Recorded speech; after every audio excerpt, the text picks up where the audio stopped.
수요 말씀 예배에 오신 모든 성도님들을 주님의 이름으로 환영하고 축복합니다. 오늘 함께 기도하며 주님 베푸신 은혜 잔치상 앞에 함께 나아가겠습니다. 이 시간 함께 기도하실 때 감사의 고백을 함께 드려보면 좋겠습니다. 우리가 이 시간 다시 한번 우리의 삶을 감사함을 가지고 되돌아볼 때에 오늘 본문에 나오는 맹인 바디메오처럼 그가 눈을 뜨고 예수님이 십자가 지러 가는 길 위에서 예수님을 따랐듯이 그렇게 우리 또한 감사를 가지고 예수님을 따라가게 되는, 감사를 가지고 주님께서 우리에게 주신 소명 다시 한번 붙들고 살아가게 되는 역사가 일어날 줄 믿습니다. 하나님, 감사를 허락하여 주시옵소서. 감사를 가지고 우리의 삶을 되돌아볼 수 있도록, 그리하여 이 시간 감사의 제사 올려드리는 우리가 되도록 주여 우리의 마음 주님께로 이끌어 주시옵소서. 제가 이렇게 함께 주님 앞에 올려드리며 기도하며 나가겠습니다. 감사를 올려드립니다. 아버지, 우리 눈앞에 보이는 것이 없다. 아버지, 하나님께서 우리에게 베풀어 주신 은혜, 하나님께서 우리 곁에 두신 사람들, 하나님 아버지에게 주신 모든 상황과 조건 주님 앞에 나아갑니다. 아버지, 그 모든 한계와 연약함 가운데서도 아버지, 감사를 다시 주님의 십자가 너머에 하나님의 은혜를 볼 수 있는 영광을 우리가 아버지께서 지금도 우리 삶에 얼마나 놀랍고 놀랍게 일하고 그리하여서 주님 가운데 다시 한번 성경함을 가지고 주님 앞에 설 때에 아버지 다시금 우리 가운데 아버지가 그렇게 주님과 동행하는 삶을 계속해서 살아낼 수 있도록 마음이 흐르게 하여 주시사 아버지 주님의 마음이 있는 자리에 아버지 우리가 있게 하여 주시고 저희들에게 부어주시사 아버지님께 새 노래로 올려드릴 수 있도록, 찬양할 수 있도록 우리의 심령을 주님께로 이끌어 주시옵소서. 주님 받아 주시옵소서.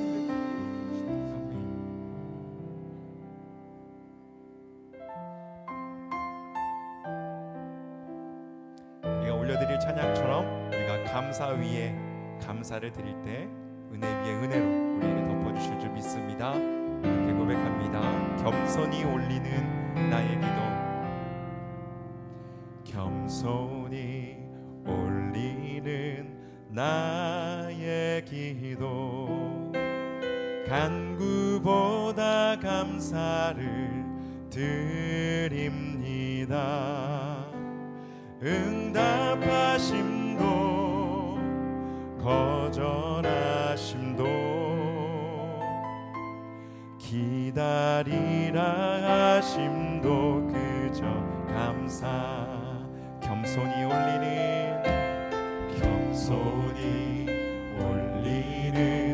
나의 기도, 간구보다 감사를 드립니다.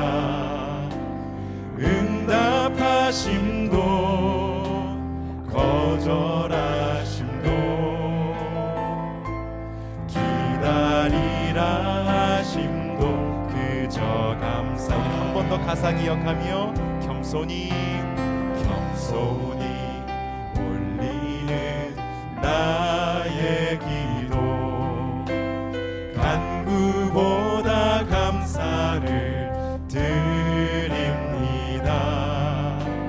응답하심도 거절하심도 기다리라 하심도 그저 감사. 감사 위에 감사를, 감사 위에 감사를 덮을 때 은혜 위에 은혜가 쌓이네. 모든 일에 감사, 모든 순간에 그리 아니하실지라도 감사. 아멘.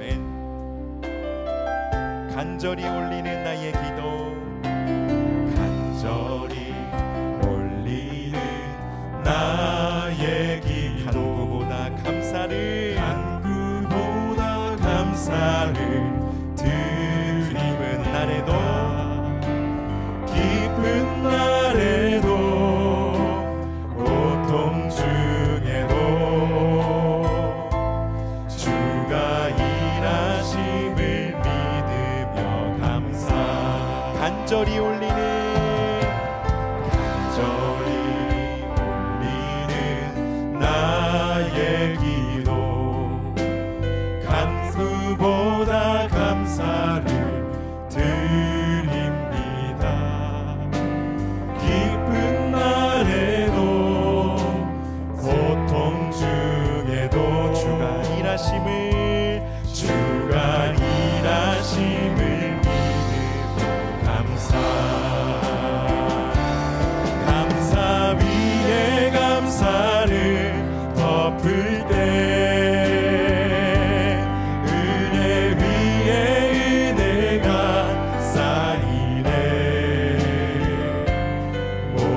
모든 일에 감사 모든 순간에 그리 아니하실지라도 감사. 한 번 더 처음부터 고백해 볼까요?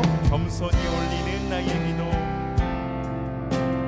겸손히 올리는 나의 기도, 간구보다 감사를 드립니다. 응답하심도 거절하심도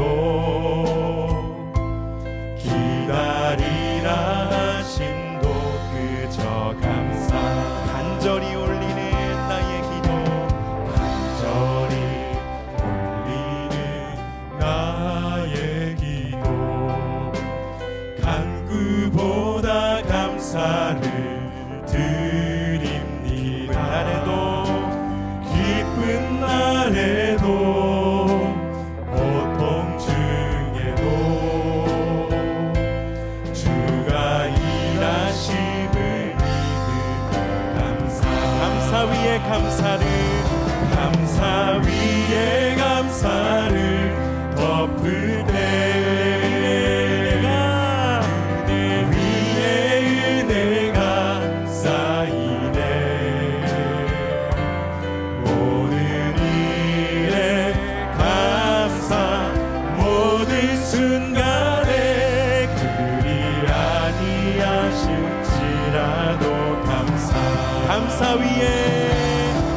감사 위에 감사를 덮을 때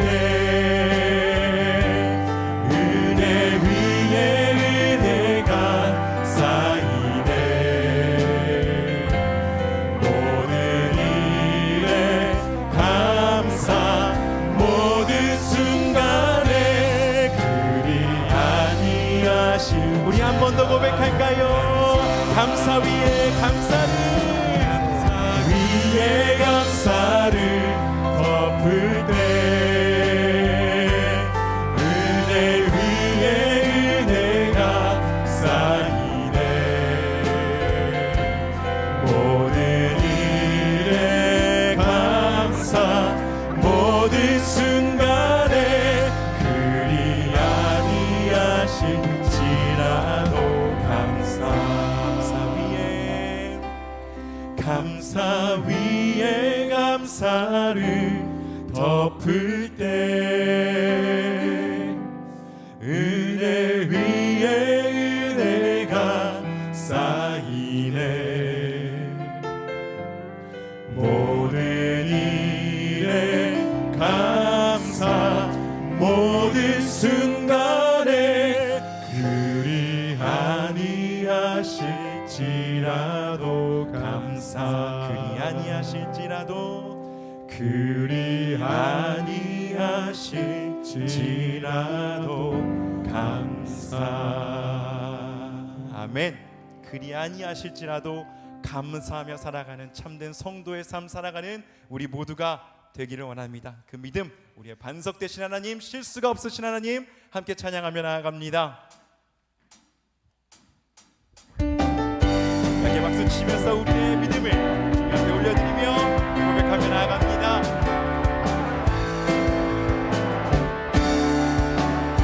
나의 반석이신, 나의 반석이신 하나님, 행하신 모든 거 완전하시니 나의 생명 되신, 나의 생명 되신 하나님, 내게 행하신 일 참. 한 번 더 믿음으로 고백합시다. 나의 반석이신, 나의 반석이신 하나님, 행하신 모든 것 완전하시니 나의 생명 되신, 나의 생명 되신 하나님, 내게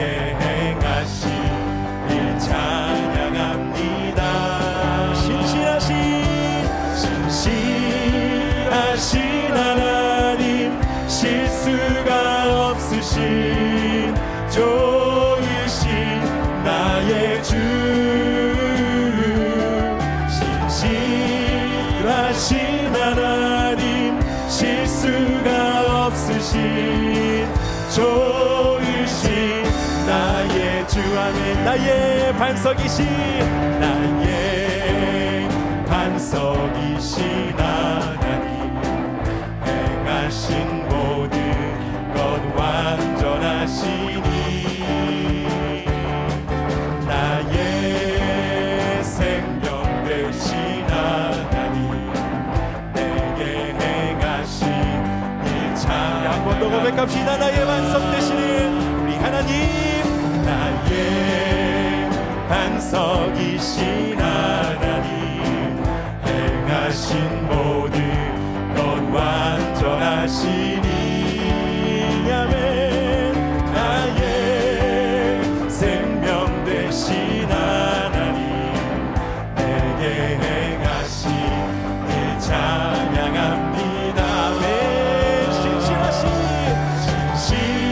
신실하신 하나님 실수가 없으신 좋으신 나의 주 신실하신 하나님 실수가 없으신 우리 함께 두 손 들고 고백할까요? 신실하신 하나님 신실하신 하나님 실수가 없으신 좋으신 나의 주 신실하신 하나님 실수가 없으신 우리 한 번 더 고백합시다. 실수가 없으신 주님 신실하신 하나님 신실하신 하나님 실수가 없으신 좋으신 나의 주 신실하신 하나님 실수가 없으신 좋으신 나의 주 좋으신 나의 주님 좋으신 나의 주 좋으신 나의 주 좋으신 나의 주 아멘. 신실하심으로 놀라우신 지혜로 끝없는 사랑으로 우리를 이끌어 가시는 우리를 인도해 가시는 주님을 찬양합니다. 그 주님의 음성만 들으며 그 주님의 인도하심만 의지하며 감사하며 그 은혜 붙들며 살아가는 우리 모두가 되기를 원합니다. 주의 음성을 내가 들으니 함께 찬양합시다. 주의 음성을 내가 들으니 사랑한단 말일세 믿는 마음으로 주께 가오니 나를 영접하소. 주님의 음성 들읍시다. 주의 음성을 내가 들으니 사랑한다 말일세 믿는 마음으로 주께 가오니 나를 영접하소서.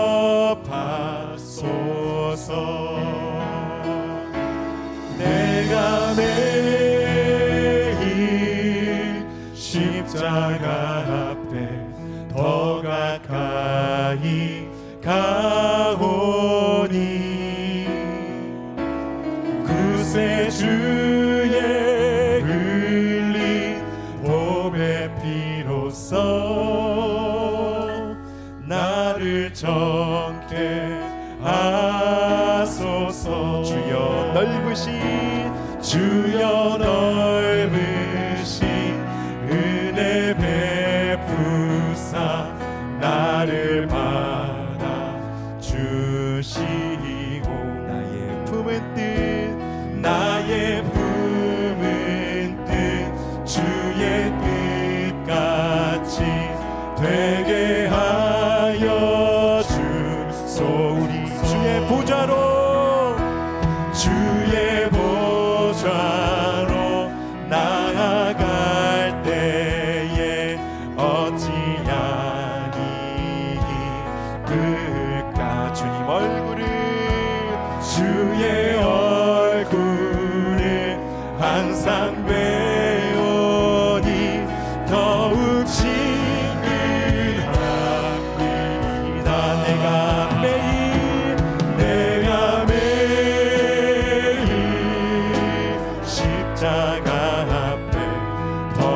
가까이 가오니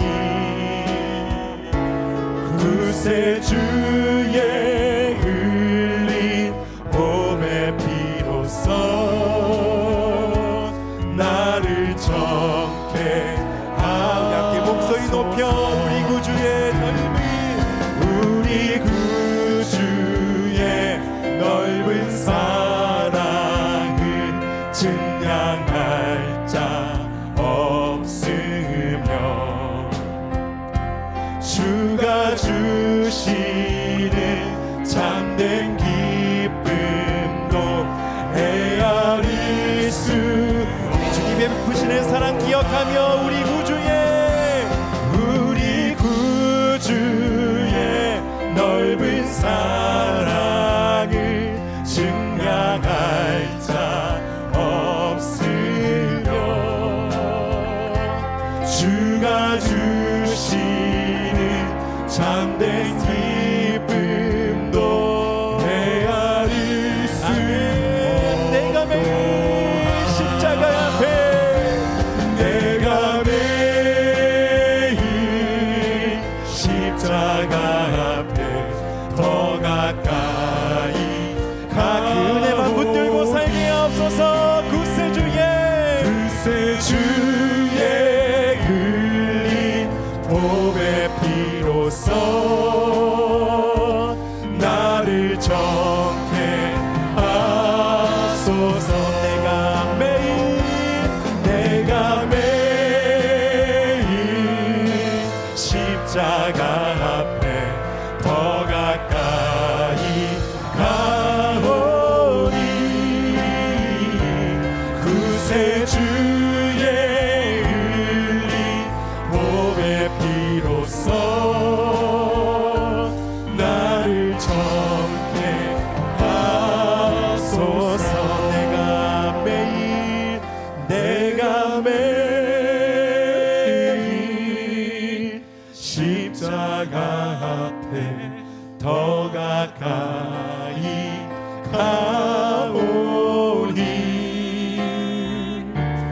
구세주의 흘린 봄의 피로써 나를 정케 하소서.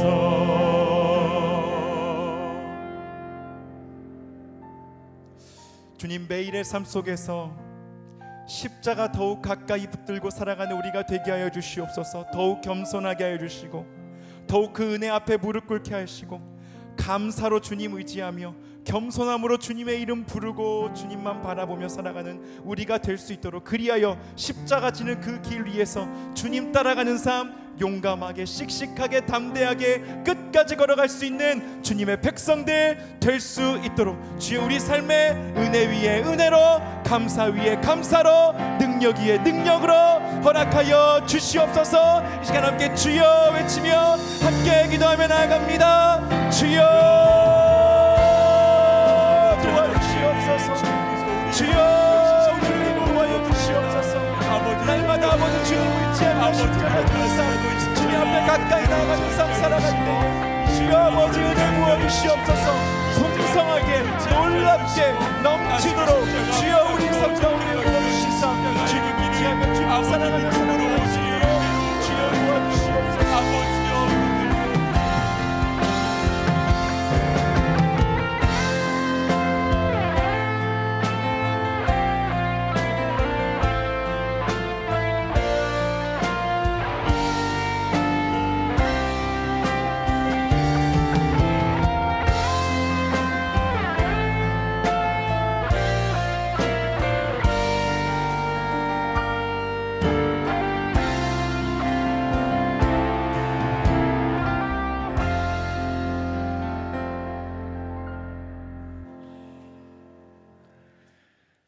하나님 아버지, 우리가 하루 일과를 마치고 하나님의 말씀을 사모하여 이곳에 모여 하나님께 예배드릴 수 있도록 인도하여 주심을 감사드립니다. 이 시간 우리의 심령을 예수님의 보혈로 깨끗이 씻어주셔서 모든 걱정하는 마음과 어두운 마음이 사라지게 하여 주시옵소서. 이 예배가 온전히 하나님께 드리는, 하나님께서 기쁘게 받으시는 예배가 되게 하시고 우리 마음에는 주님이 주시는 평안과 기쁨이 넘치게 하여 주시옵소서. 하나님, 우리의 삶 매 순간마다 영적으로 깨어있게 하여 주시고 우리의 마음이 하나님께 기도와 말씀 묵상하는 데 항상 가 있도록 우리의 마음을 주관하여 주시옵소서. 이 세상에서 하나님의 청지기의 역할을 잘 감당할 수 있도록 은혜 주시고 또 천국의 소망을 갖고 하나님을 기쁘시게 하는 삶을 살게 하여 주시옵소서. 이 시간 병상에서 고통받고 있는 성도들과 큰 어려움에 처한 성도들을 하나님 위로하여 주시고 오직 하나님만 의지하며 이겨나갈 수 있는 힘을 주시옵소서. 오늘 말씀을 전하시는 주의 종의 입술을 통해 하나님 말씀하여 주시고 말씀의 은혜 받아 우리의 삶이 변화되게 하여 주시옵소서. 감사드리오며 예수님의 이름으로 기도드립니다. 아멘.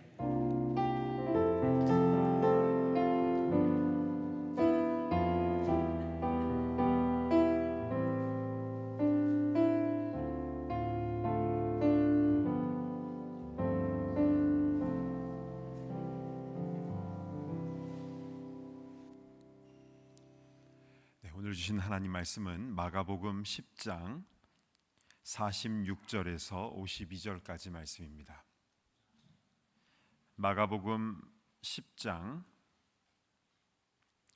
46절에서 52절까지 말씀을 제가 대표로 봉독해 올리겠습니다.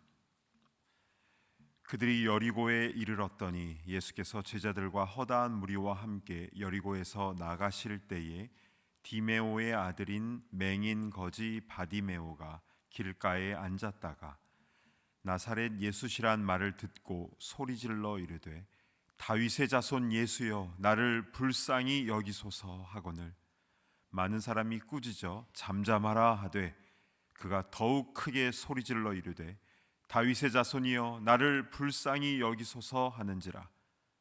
예수께서 머물러 서서 그를 부르라 하시니 그들이 그 맹인을 부르며 이르되 안심하고 일어나라 그가 너를 부르신다 하매 맹인이 겉옷을 내버리고 뛰어 일어나 예수께 나아오거늘 예수께서 말씀하여 이르시되 내게 무엇을 하여 주기를 원하느냐. 맹인이 이르되 선생님이여 보기를 원하나이다. 예수께서 이르시되 가라 내 믿음이 너를 구원하였느니라 하시니 그가 곧 보게 되어 예수를 길에서 따르니라. 아멘. 자, 우리는 지난주에 마가복음 10장 중반부의 본문을 통해서 굉장히 센 말씀을 받았지요. 예수님께서 제자들에게 나와 복음을 위하여 물질뿐 아니라 집이나 형제나 자매나 부모나 자식이나 전토를 버리라 말씀하셨습니다. 어떻게 이렇게 세게 말씀하실 수 있나 이런 생각이 들 수도 있는데요. 그러나 주를 위해서 이렇게 버린 자는 다 잃어버리고 마는 것이 아니라 이 땅에서도 100배나 받을 것이요 또 천국에서 그 영광도 받을 것이다 라고 약속을 해 주셨습니다. 그래서 이 버리는 것은요 버리는 것에 집중하는 것이 아니라 우선순위의 문제라고 했습니다. 내가 주님과 복음을 나의 최우선순위로 놓고 나아가면 주님께서는 나의 모든 것을 책임져 주시고 더 큰 것으로 채워주신 줄로 믿습니다. 아멘. 그래서 저는 그 예수님께서 베드로의 장모의 열병을 고쳐준 사건이 굉장히 중요하다라고 생각합니다. 그러니까 베드로에게 장모가 있었다라는 것은 결혼했다는 거 아니겠습니까? 그런데 베드로는 예수님이 그를 부르신 이후에 뭐 배, 그물, 식구들 다 버려두고 예수님 따랐잖아요. 그럼 베드로의 식구들은 뭐 먹고 삽니까? 그래서 이제 주님께서 채워주시는 것입니다. 그 증표가 바로 그 장모의 열병까지 아픈 것까지도 다 고쳐주신 것이죠. 우리가 먼저 하나님의 나라와 하나님의 의를 구할 때에 주님께서는 이 모든 것을 우리에게 더하여 주신 줄로 믿습니다. 아멘. 근데 제자들은요 자신의 많은 것들을 주님께 내려놓고 예수님을 따랐는데요. 그러나 아직도 내려놓지 못한 게 있었죠. 그것은 바로 자리 욕심이었습니다. 그래서 야고보와 요한이 예수님께 인사청탁을 하는 그런 장면이 나왔죠. 이제 예루살렘 성으로 이제 곧 들어갈 텐데 예수님께서 왕이 되시면 한 명은 오른쪽에 한 명은 왼쪽에 딱 앉게 해달라 이렇게 부탁을 한 거였습니다. 그러나 예수님의 대답은 이것이었죠. 너희는 내가 마시는 잔을 마시며 내가 받는 세례를 받을 수 있느냐? 주님이 마시는 잔은 고난의 잔, 즉 피 흘림을 의미하는 것입니다. 죽음과 희생이죠. 그리고 주님이 받으시는 세례는 이제 완전히 죽었다가 새롭게 부활하는 것을 의미하는 것입니다. 즉 주님의 뒤를 따라가는 제자의 길은 자신의 죽음을 경험하는 것이고 완전히 낮아지는 것입니다. 그래서 천국에서 높아지고자 하는 자는 지극히 낮아지고 섬겨야 된다라고 예수님께서 말씀하셨죠. 근데 예수님은 그렇게 말씀만 하신 것이 아니라 직접 그렇게 사셨습니다.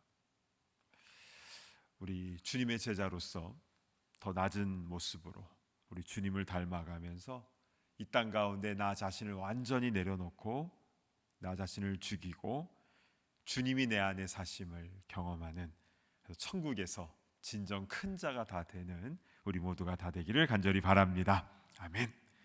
자, 오늘 마가복음 10장 세 번째 강해 설교인데요. 자, 오늘 본문의 배경이 되는 장소는 여리고입니다. 영어로는 제리코. 여러분은 여리고 하면은 가장 먼저 무엇이 떠오르십니까? 여리고 하면 딱 떠오르는 거. 와르르 무너지는 거. 7일 동안 뺑뺑이 작전, 그냥 침묵하고 조용히 침묵하면서 뺑뺑 돌았을 때, 첫날부터 6일 날은 하루에 한 바퀴 돌았지만 마지막 7째 날은 7바퀴를 돌지 않았습니까? 총 13바퀴를 돌았을 때 그 여리고성이 와르르 무너지고, 그래서 가나안 땅의 첫 번째 성이었던 그 여리고성 전투에서 완벽한 승리를 할 수 있었죠. 여러분, 이스라엘에 지금 가면요, 그 무너진 여리고성이 아직도 있을까요? 3,400년 전 일인데요. 그곳이 어디인지 예전에 몰랐습니다. 그냥 사람들이 살고 있는 여리고 도시는 있었어요. 근데 현대 도시고 사람들이 그냥 오랫동안 계속 사는 그런 도시인데, 그런데요, 1868년에요 영국의 성서 고고학자들이 분명히 여기일 것이다, 어떤 큰 언덕이 하나 있는데 여기가 구약시대의 그 여리고 자리일 것이다 라고 특정을 했고요. 그리고 1930년대부터 본격적인 발굴이 시작되기 시작했는데, 근데 거기가 진짜 구약의 여리고가 맞습니다. 또 거기를 3번 가봤는데요. 한번 사진 한번 보실까요? 여기가 원래는 그냥 흙으로 다 덮여 있는 언덕이었습니다. 근데 이것을 조금씩 파내고 있는데요. 지금도 계속 발굴 작업을 하고 있습니다. 언제 끝날지 몰라요. 너무 크기 때문에 조금씩 훼손될 수 있기 때문에 조금씩 발굴을 하고 있습니다. 근데 특이한 것은 여리고 성의 이 성벽 부분입니다. 그 다음 그림을 보시면요. 자, 여리고 성벽인데요. 밑에는 이제 흰색으로 지지하는, 서포트하는 돌들이 있고, 그 위에 저 짙은색 벽돌을, 브릭을 쌓은 것인데요. 저 벽돌이 작아 보이지만 높이만 5m고 너비가 2m입니다. 굉장히 큰 벽인데요. 근데 발굴하다 보니까 오른쪽 그림처럼 과거에, 그러니까 사람들이 일부러 무너뜨린 게 아니라 과거에 큰 지각 변동으로 이 벽돌이 오른쪽 그림처럼 우르르 무너져 내린 게 발굴이 된 겁니다. 그러니까 이 성 안으로 올라가기가 쉽게 된 거죠. 저거 밟고 이렇게 쭉 올라갈 수 있으니까요. 게다가 그 다음 사진도 보실까요? 1930년대부터 발굴을 했는데 이 항아리는요 1950년대에 발굴하던 팀들이 찾아낸 겁니다. 이 안에서 항아리들이 저렇게 많이 발견되었는데 재밌는 것은 저 안에 불탄 곡식들이 가득 그대로 담겨져 있었다는 겁니다. 저 규모가 220리터나 됩니다. 보통 성을 점령하고 성에 불을 지를 수 있습니다. 그런데 곡식은 다 가져갑니다. 너무 귀한 거거든요. 그런데 여기에는 불탄 곡식들로 꽉 차 있었다는 것은 고고학적으로 굉장히 특이한 케이스인데요. 하나님께서는 여호수아에게 여리고성을 점령한 후에 뭐 하나라도 가질 생각하지 말라, 다 불태워라 라고 하셨죠. 다 불태워라. 그래서 다 불태웠는데 이 아간이 욕심부리다가 그냥 좋은 명품 외투가 다 눈에 들어오고 또 금덩어리가 막 눈에 보이니까 그거 몰래 갖고 나오다가 그 다음 아이성 전투에서 1차 전투에서 지게 되지 않습니까? 물론 2차 전투에서는 이제 승리하게 되었지만요. 그러니까 이런 성경의 기록과 이 고고학적 증거들이 일치되는 이런 모습이 나오니까 참 너무 신기하지 않습니까? 자, 이게 구약 시대의 여리고이고요. 또 뭐 구약 시대 때는 엘리사도 이 여리고성에서 활동을 했습니다. 그래서 신학교도 있었고, 그리고 이 지금도 샘물이 있는데요. 지금도 있습니다. 근데 거기에 이제 쓴물을 엘리사가 물을 치유하는 그런 장면도 나오죠. 자, 그러면 신약 시대로 넘어가서요. 신약 시대 때 여리고 하면 누가 먼저 떠오르십니까? 세금 걷는 사람, 삭개오. 그렇죠. 삭개오는요, 여리고 성의 세리장이었습니다. 우리 세리장 하니까 뭐 무슨 장이 뭐 소금쟁이 뭐 이렇게 생각하는데, 영어로 하면 Chief Tax Collector입니다. 세리들 중에서 Chief 장이었던 것이죠. 높은 사람이었습니다. 그리고 지금 여리고에 가보면요, 지금도 뽕나무가 있어요. 돌 감람나무가 있는데 생각보다 굉장히 큽니다. 삭개오는 물론 그게 2000년 전 거는 아닙니다. 그런데 거기에 이제 그런 나무들이 계속 자라고 있고요. 그래서 그 나무 위에 올라가서 이제 예수님 보려고 그렇게 한 것이죠. 자, 이렇게 삭개오가 유명하고, 또 삭개오 말고 또 한 명 유명한 사람 누굽니까? 네 글자, 바디메오. 바로 오늘 본문에 나오는 바디메오라는 사람입니다. 예수님께서는요, 제자들과 함께 예루살렘 성에 이제 유월절 지내시기 위하여, 즉 십자가 지시기 위하여 이제 올라가시는 길이었습니다. 그런데 꼭 예루살렘에 올라가기 전에 여리고에 항상 들러야 됩니다. 그러니까 저기 위쪽에 북부의 갈릴리 호수 주변에 가버나움을 중심으로 사역을 했다가 밑으로 쭉 요단강 동편으로 쭉 요단강이요, 위에 갈릴리부터 사해바다까지 딱 100km입니다. 군대에서 100km 행군하신 분은 딱 감이 오실 텐데 굉장히 길죠. 그 요단강 따라서 쭉 내려와서 사해 쪽에 딱 도착을 하면 거기가 바로 여리고이고요. 근데 여리고는 해발 마이너스 200m 정도 됩니다. 200m, 250m 정도 되고요. 예루살렘은 해발 플러스 800m입니다. 그러니까 저 밑에서 쫙 1000m 정도 쭉 올라가는 겁니다. 올라가면서 성전에 올라가는 노래 시편을 음을 붙여서 찬양을 부르면서 그 거리가 한 20마일 정도 되거든요. 그 길로 쭉 예루살렘으로 시온성을 향하여 이제 올라가는 것이죠. 그래서요, 이 유대인들, 특히 갈릴리에 사는 유대인들은 요단강으로 쭉 내려와서 항상 어디서 1박을 했냐면 여리고에서 하룻밤을 딱 자고, 그리고 아침에 딱 일어나면 거기서부터 출발해서 20마일 그 높은 오르막길을 예루살렘을 향하여 쭉 올라가면 예루살렘 실로암에 딱 도착을 하게 되는 거죠. 실로암 도착하면 거기서 이제 정결 의식을 하고 성전으로 올라가게 되는 것입니다.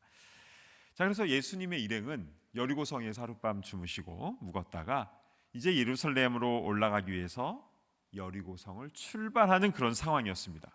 자, 그런데 길가에 앉아 있는 한 사람이 등장하는데 보면 마가복음 10장 46절 보시겠습니다. 그들이 여리고에 이르렀더니 예수께서 제자들과 허다한 무리와 함께 여리고에서 나가실 때에 디메오의 아들인 맹인 거지 바디메오가 길가에 앉았다가, 이 사람의 이름은 바디메오였습니다. 히브리어로요, 맨 앞에 바 혹은 벤 이제 이런 단어가 붙으면은 누구의 아들이라는 뜻입니다. 그래서 바디메오란 말은 디메오의 아들이다 이런 뜻입니다. 그러니까 아버지 이름도 여기 다 나와 있죠. 디메오의 아들, 맹인 거지 바디메오. 근데 이 바디메오는 눈이 보이지 않는 맹인이면서 동시에 거지라고 했습니다. 그렇죠. 눈이 안 보이니까 일을 할 수가 없고, 그러니까 길가에서 구걸을 할 수밖에 없었던 상황이었습니다.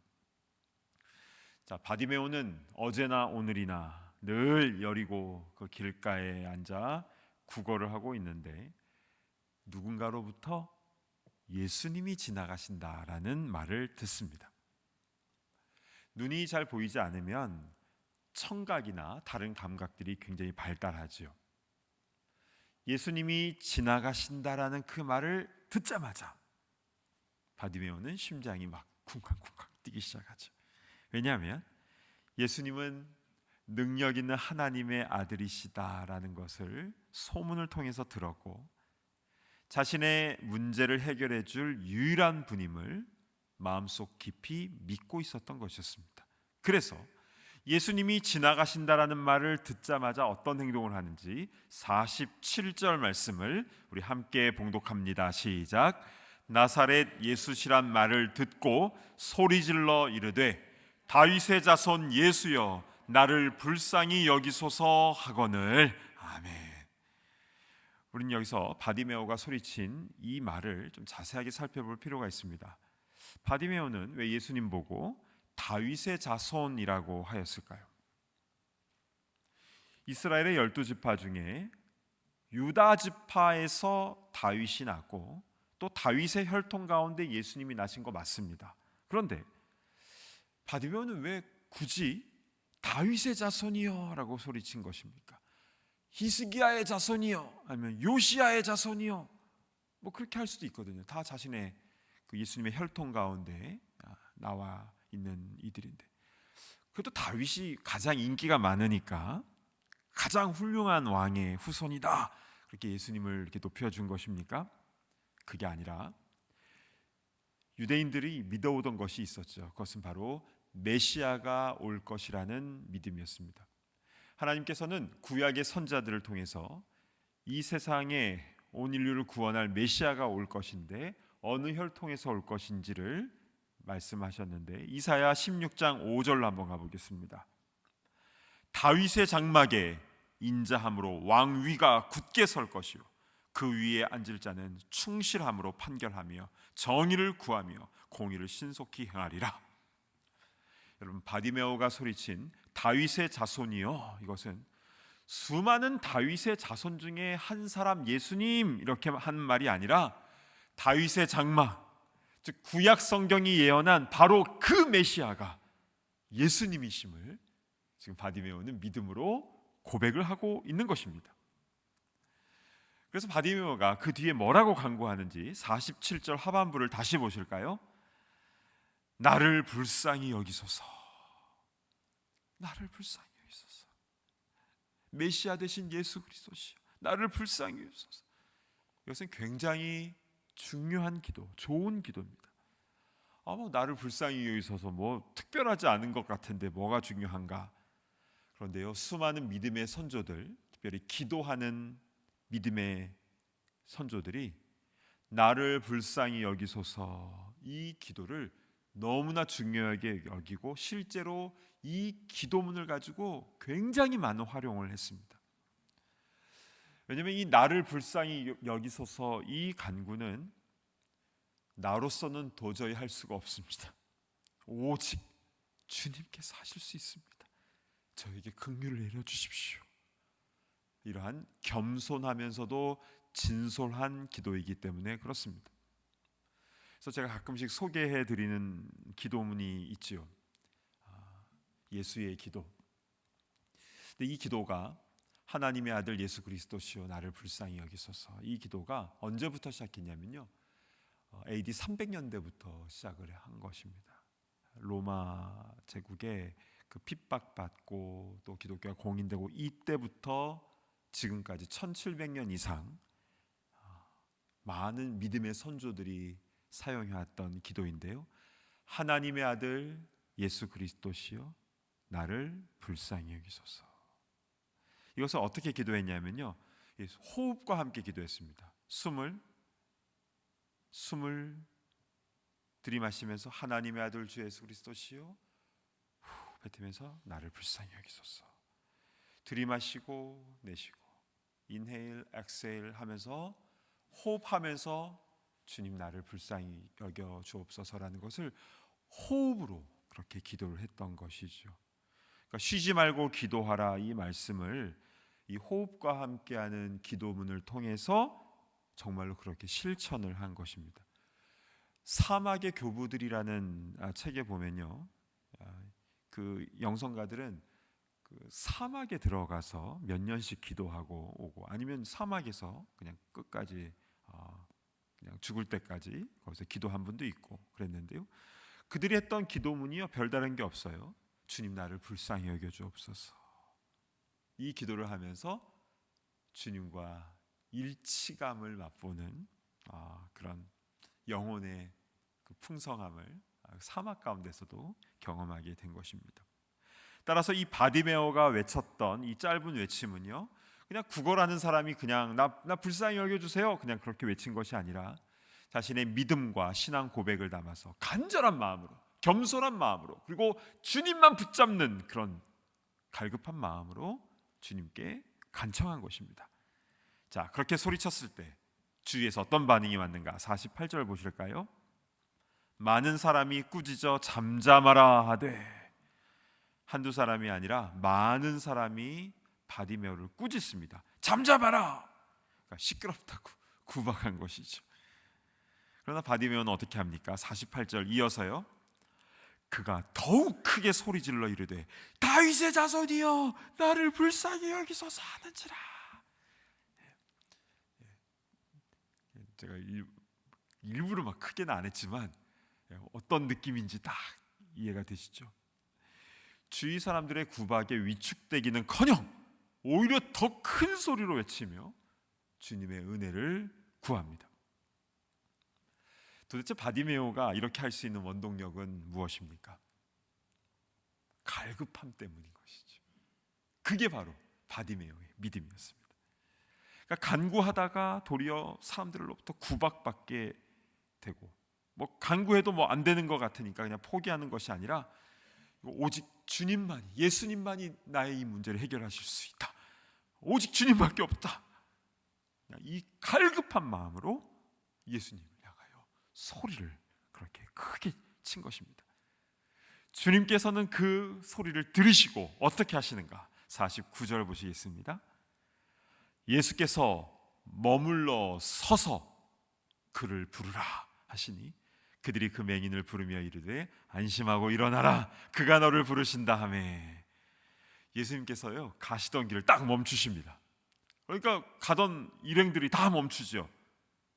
그리고 예수님은 그를 부르라, 바디메오를 데려오라 하셨고, 주위 사람들은 주님이 너를 부르시니까 안심하고 일어나라 하고 합니다.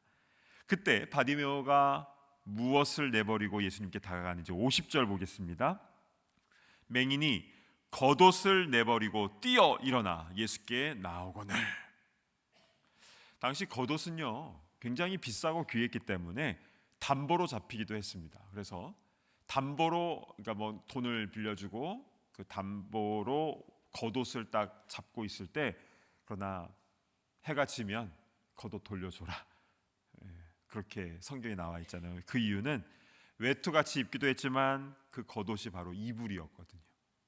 그걸 이제 이불도 되고 겉옷도 되고, 특별히 구걸하던 이들에게는 돗자리도 되었습니다. 여러 가지 용도로 쓴 것이죠. 그러면 왜 바디메오는 자신의 돗자리로 쓰던 그 겉옷을 집어들지 않고 왜 그것을 내버리고, 그냥 놔두고 이것도 아니고 내버리고 뛰어 일어나 예수님께 달려간 것입니까? 아마도 그 얘기는 구걸하던 사람이 무슨 돈이 있겠습니까? 그게 유일한 자신의 겉옷이었을 텐데요. 일단 놔둬도 누가 가져가지는 않을 것 같습니다.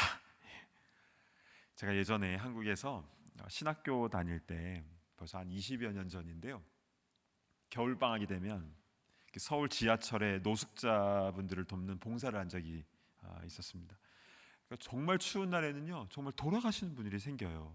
동상 걸리고 돌아가시고. 그러니까 컵라면, 빵 이런 거, 또 목도리, 내복, 이렇게 겉에 옷 이런 것들을 받아가지고 그분들에게 이제 전달해 드리는 일을 밤에 했었습니다.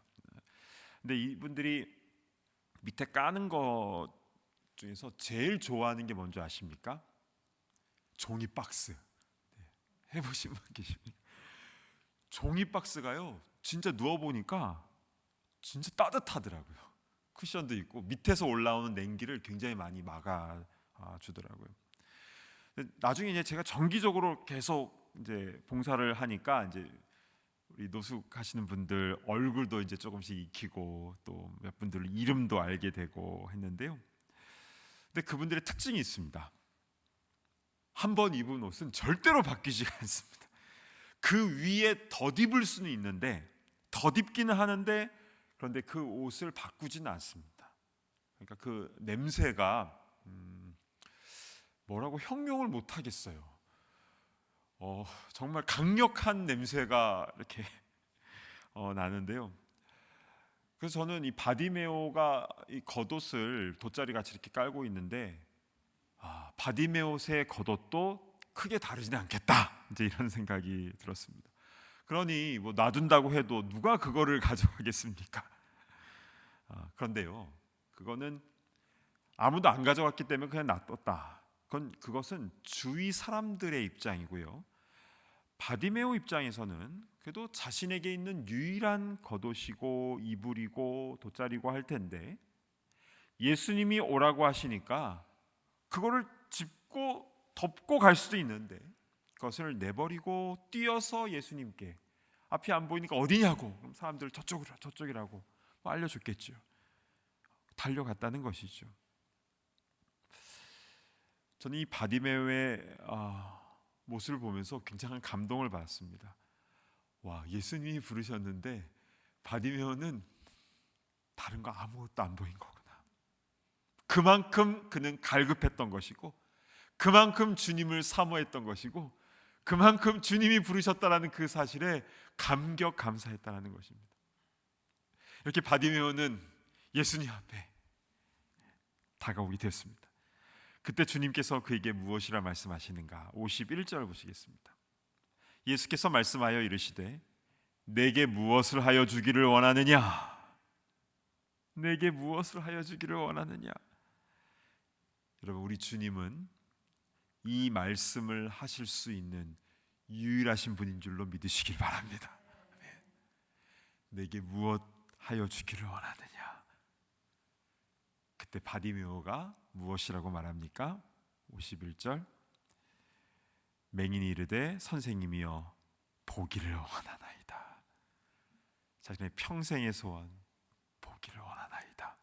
그리고 52절입니다.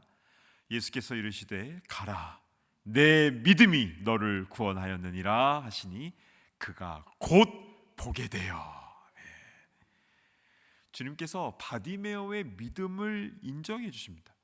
그냥 알았다, 고쳐주마, 짠 한 게 아니라 너의 믿음이 너를 구원하였다 하면서 그의 믿음, 그 갈급한 믿음, 겉옷을 벗어두고라도 주님께로 달려오고자 하는 그 믿음, 주위에서 구박을 해도 주님께만 소리 지르며 주님께 갈급해하며 간구하는 그 믿음을 주님이 인정해 주십니다. 그리고 그가 곧 보게 되어. 할렐루야, 아멘. 이 바디메오의 이 모습은 성경에 짤막하게 나오지만 그러나 너무나 심플한데 중요합니다. 자, 4가지로 정리할 수 있는데요. 처음에 바디메오는 예수님에 대한 소문을 듣고 이 마음 속에 예수님만이 내 문제를 해결해 줄 수 있는 메시아다, 메시아이다 라는 믿음이 갖게 되었죠. 두 번째로, 예수님이 지나가신다라는 그 소리를 딱 들었을 때 다윗의 자손 예수여 나를 불쌍히 여기소서, 자신의 신앙 고백과 함께 주님께 간구했다라는 것. 근데 세 번째, 그러나 사람들로부터 비난과 구박을 들었지만 그에 굴하지 않고 더욱 소리 질러서 주님께 부르짖었다는 사실. 그리고 네 번째, 주님이 부르셨을 때 자신의 겉옷도 버려두고 주님 앞으로 달려나갔다는 것. 예수님은 이 모든 네 가지의 이 모든 과정 속에서 그의 믿음을 칭찬하셨고 그의 눈을 띄어주게 하신 것입니다. 그런데요, 바디메오가 멋있는 마지막 다섯 번째 믿음이 있습니다. 52절 맨 마지막 문장이 무엇입니까? 예수를 길에서 따르니라. 아멘. 나의 눈을 뜨게 해주신 주님, 이제 제가 주님을 따르겠습니다. 결단하면서 그 길에서 바로 주님을 따르게 된 것입니다. 아마 바디메오는 초대교회의 훌륭한 일꾼이었을 것이요, 저는 확신합니다. 여러분, 눈이 띄어져서 자신의 병이 낫고 이제는 일을 할 수 있고 이제는 구걸하지 않아도 되고 감사한 일이고 중요한 일이죠. 그러나 그것 자체로 끝나버린다면, 그리고 주님과 상관없는 그런 육신적인 건강한 삶을 산다면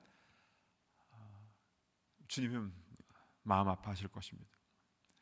우리가 주님의 은혜를 체험하고 나서 그 후에 어떻게 쓰임 받느냐가 그래서 참 중요한 것입니다. 병 고쳐주시면 나 주님 위해서 살겠습니다라고 기도해서 병이 나았습니다. 그런데 예수 안 믿는 사람도 봤습니다. 너무 마음이 아프더라고요. 같이 그렇게 기도했는데, 기적적으로 병이 나았는데 교회를 안 나오고 예수님 믿지 않는 삶을 살아요. 여러분, 남의 집 담을 훌쩍훌쩍 뛰어넘는 사람들 다 건강한 사람들입니다. 건강한 사람들이 담을 뛰어넘는 것이죠. 머리가 똑똑한 사람들이 사기를 치는 겁니다. 오히려 그런 사람들은요, 몸이 건강한 게, 머리가 똑똑한 게 죄짓는 도구로 사용되어지는 것이죠. 여러분, 하나님께서 우리의 기도를 들으시고 우리의 병을 낫게 하시고 우리의 문제를 해결해 주시면 그것으로 땡큐 하고 끝나버리는 것이 아니라 바디메오와 같이 이제는 제가 주님을 따르겠습니다, 주님을 따르고 증거하는 삶을 살아야 되지 않겠습니까? 사랑하는 여러분, 우리는 바디메오보다 가진 게 많은 사람이지만, 그러나 우리는 바디메오의 그 훌륭한 믿음을 우리는 딱 붙잡고, 주여 나 이 믿음 제가 갖기를 원합니다, 이 마음을 가지고 우리가 나아가야 되는 것입니다.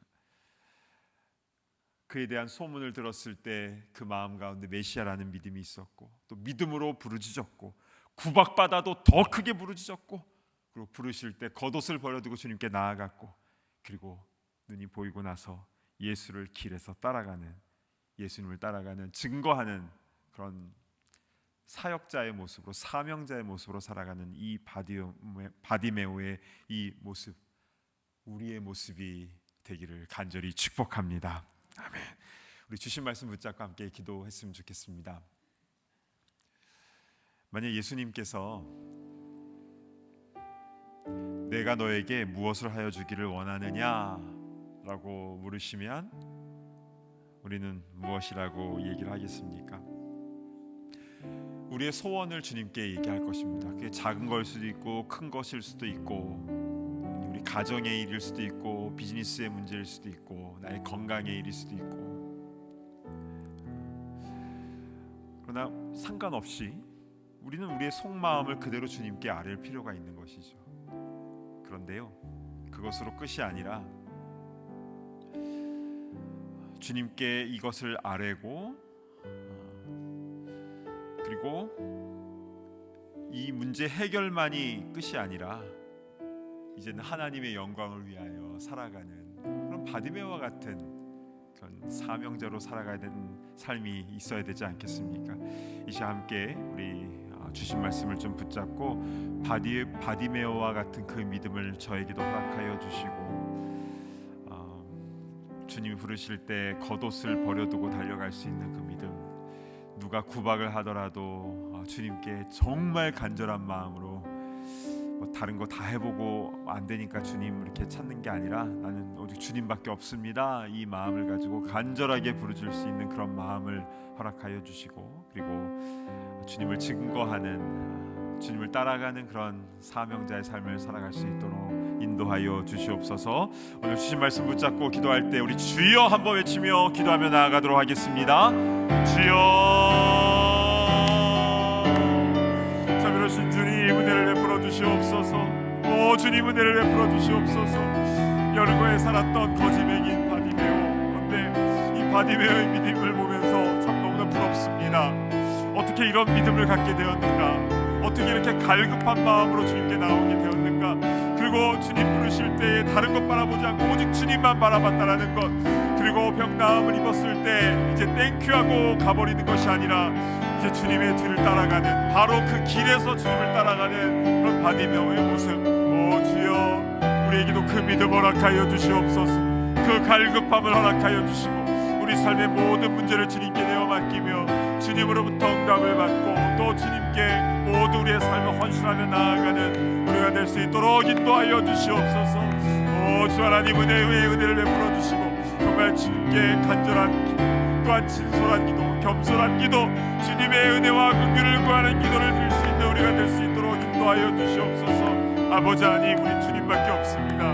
아버지, 이렇게 저렇게 다 해보고 안 되니까 주님 기도하는 것이 아니라 아버지, 우리는 원래 주님밖에 해낼 것이 없습니다. 아버지, 주님만이 우리의 구원자이시며 주님만이 우리의 산성이시며 요새이심을 믿습니다.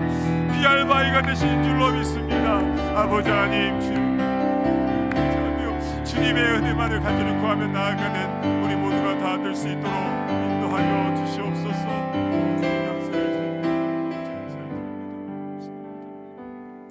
이제 우리 중보적 기도를 드리도록 하겠는데요, 이 시간 나의 기도가 지금 필요한 그분을 위해서 함께 기도했으면 좋겠습니다.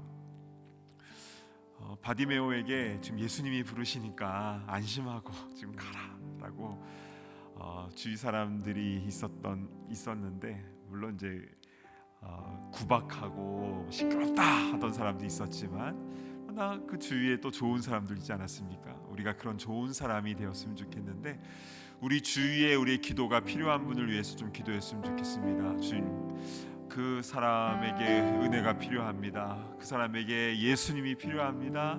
주여, 터치하여 주시고 만져주시고 낫게 하여 주시고 길 열어주시고 주여, 은혜를 베풀어 주시옵소서. 지금 떠오르는 그분을 위해서 기도할 때 우리 사랑하는 마음을 가지고 이 시간 기도할 때 주여 다시 한번 외치며 기도하며 나아갑니다. 주여,